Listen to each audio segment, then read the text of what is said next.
The show begins just after sunset. First, there are a few birds. Then there are more and more. And suddenly you see thousands of birds streaming in from every direction, their wings skimming inches above the sugarcane stalks. And as darkness falls, those thousands are transformed into millions.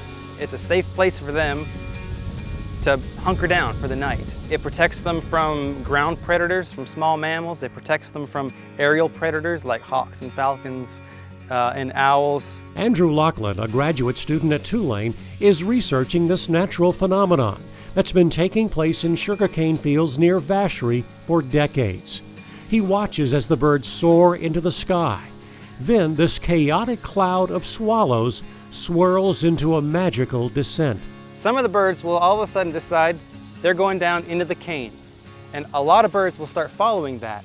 And it creates this sort of a funnel, this almost a tornado effect of birds funneling down in this ribbon over the cane, into the cane. The swallows began roosting in this Vacherie sugarcane field in late October, and they'll return here every night until the sugarcane is harvested.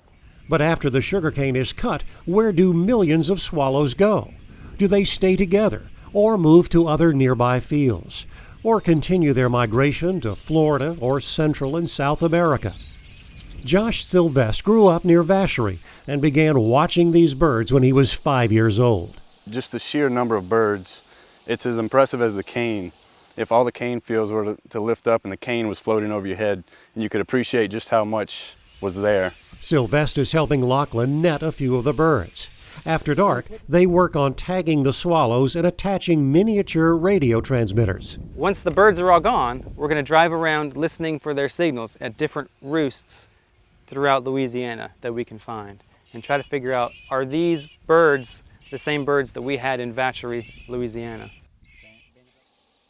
At first light, the quiet farmland comes alive with the sound of birds. And without warning, they begin their ascent. One twisting formation of swallows is joined by another and another. The mass of birds is so thick, it shows up on weather radar as the expanding ring of birds moves farther and farther away from the nightly roost. It's a natural wonder that for a time is repeated at sunrise and sunset on a magnificent scale. With the heart of Louisiana, Dave McNamara, Fox 8 News.